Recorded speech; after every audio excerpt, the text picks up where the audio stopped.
Hey everyone, welcome to my review of the Asus Rampage IV Formula. This motherboard has the X79 chipset and socket 2011. It's part of the Asus Republic of Gamers series, which means it has all of the incredible overclocking, diagnostic and gaming features. There's three different versions of this motherboard. At the top, the Extreme, which is designed more for overclocking, then the Formula, which is designed more for gaming, and then the Gene, which is an MATX more budget version of the board. Okay, now it's time for a look around the box. As you can see, this motherboard ships with a full copy of Battlefield 3. Now for a look at the back of the box for some of the motherboard's main features. Supreme FX 3, the motherboard has high quality audio on board. Extreme Engine Digi Plus 2 is referring to the premium power delivery components used on the motherboard. X Socket, this feature allows you to use socket 1366 coolers on this motherboard. 4-way SLI and Crossfire X. Thanks to the X79 platform, this motherboard has 40 PCI Express lanes available. Just a look at the inside of the box. So this talks a bit more about the Supreme FX3 audio. So you can just pause and read that if you want to. It's an actual Sound Blaster chip built into the motherboard's PCB. Okay, again the Extreme Engine Digi Plus 2, I'll just let you pause and read that. Japanese made 10K black metallic capacitors rated at 105 degrees Celsius. Game First is a feature which prioritizes gaming network traffic. CPU level up is instant overclocking. ROG Connect, you can connect a USB cable from your system to a laptop and overclock your system from the laptop. You can also monitor temperatures, voltages and fan RPMs. Voltiminder LED 2. This is a number of LEDs on the motherboard which show which voltages are being polled during post. It's also the ability to measure these voltages. USB BIOS flashback. You can actually flash the BIOS from a flash drive even when the motherboard doesn't have a CPU or memory installed. Now for a look at what comes with the motherboard. Full copy of Battlefield 3, that's your code just there. You get this awesome Republic of Gamers case badge. ROG Connect instructions. User guide. Drivers and software disk, there's another case sticker in there. Quick start guide, Q connectors, ROG Connect USB cable, a ROG door hanger to keep your parents out, back I/O panel, and SATA cables. So you get 4 SATA 2 and 4 SATA 3. They all have right angled connectors on one end. X socket. So yeah, that's the X socket backplate just there. And here we have SLI connectors. So that looks like a 2-slot width, 3-slot width, and a 3-way SLI bridge. They're all black and they have Republic of Gamers printed on them. So that's everything that comes with the motherboard. Now moving on for a closer look at the board. Starting in the top left hand corner we have a PWM fan header, next to that a temperature sensor header, and here we have the Q reset button. This cuts power to the CPU. It's an LN2 feature and it's for when the LN2 mode jumper fails to work. Moving across the top of the motherboard you can see the 8-pin EPS CPU power connector. Here we have another PWM fan connector. Next to that we have the LED poster. This posts diagnostic codes, error codes, etc. Here we have another PWM fan header, and next to that the LN2 mode jumper and slow mode switch. Now I talked about both of these in detail in my Rampage IV Extreme review. Okay, next to those we have a start and reset button, the PCI Express lane switches. These allow you to switch on and off the PCI Express lanes, which is extremely handy when diagnosing a faulty graphics card. I've actually used these a lot of times. Here we have the Go button. This loads a certain BIOS settings profile. It's for instant overclocking. It also acts as the Memo K button.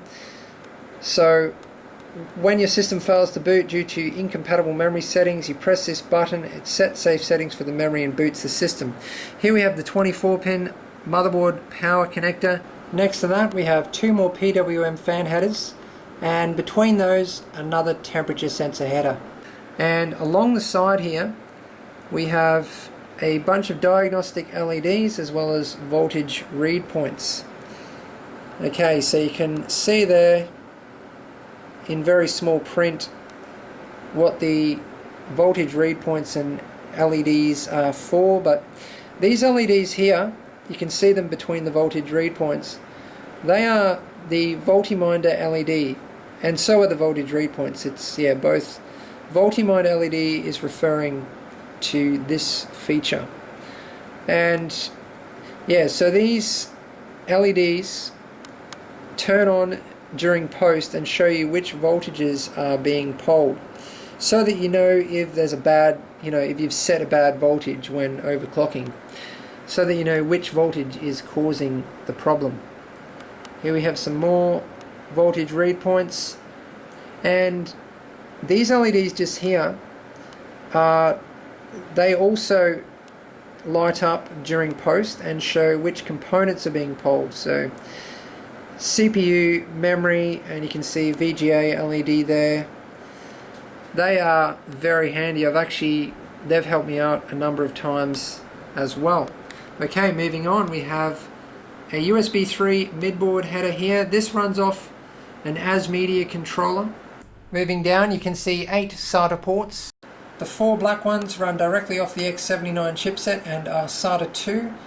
2 of the red ones run off the X79 chipset and are SATA 3, and the other 2 are SATA 3 and run off an ASMedia controller. Now, moving across the bottom of the motherboard, you can see all of the front panel connectors. There's 3 USB 2, so that's for 6 USB 2 in total. Another PWM fan header. You can see the 2 BIOS chips. Each has a 64 meg UEFI BIOS on it.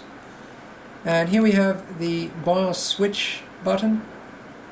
Here you can see 2 more PWM fan headers for a total of 8 on this motherboard, and between them you can see another temperature sensor header for a total of 3 on this motherboard.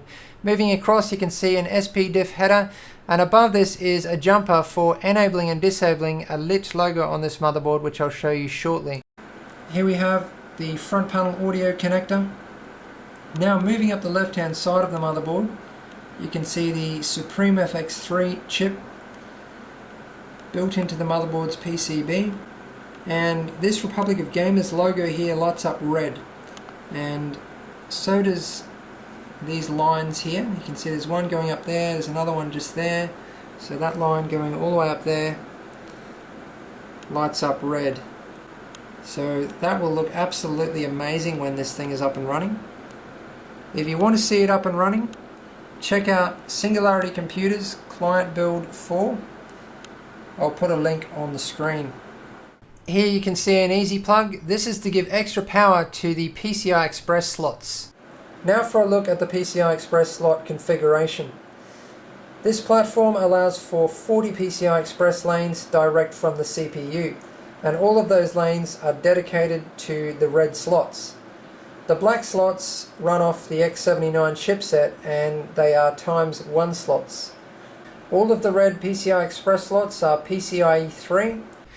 Now, slots 1 and 3 are wired at ×16. Slots 2 and 4 are wired at ×8.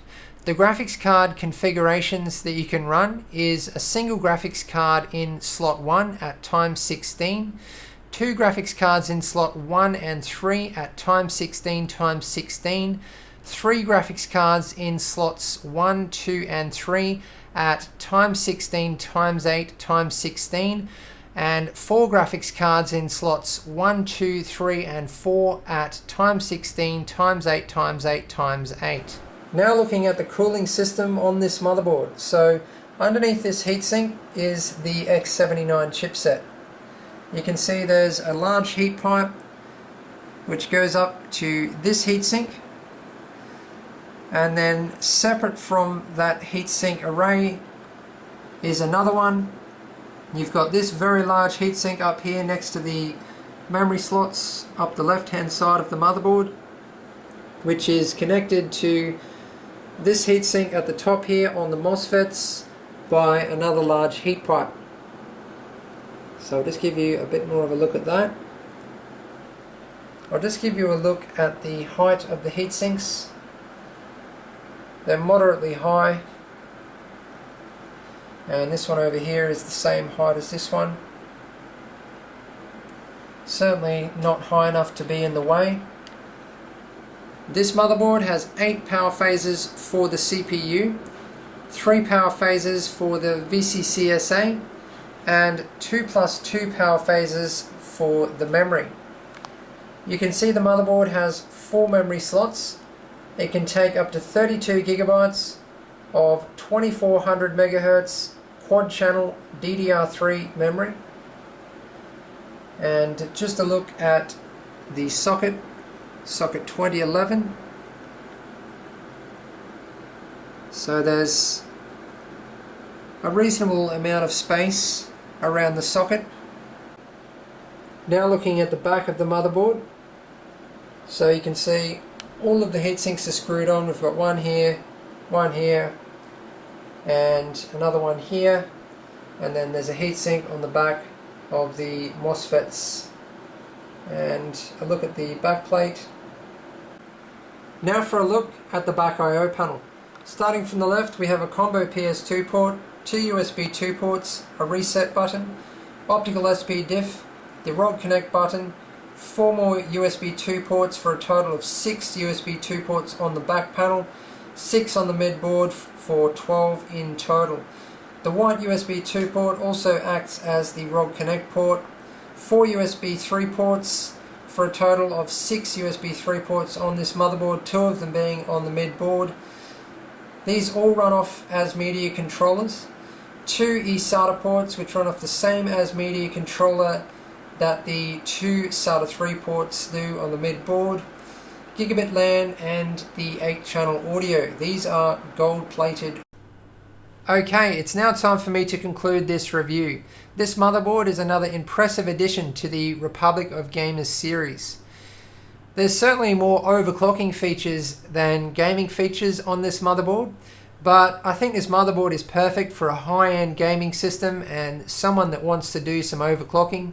Even for professional overclockers, there's a lot of LN2 features. The thing about Republic of Gamers motherboards, I find, is that almost all of the features are useful. None of them are gimmicks. I mean, the diagnostic features are just amazing. If there's anything wrong with your system, you can find out very quickly on a Republic of Gamers motherboard. Remember to check out the Client Build 4 build log to see this motherboard in action in a high-end water-cooled gaming system. That sums up this video. Thanks for watching. Please subscribe, like and favorite if you want to see more.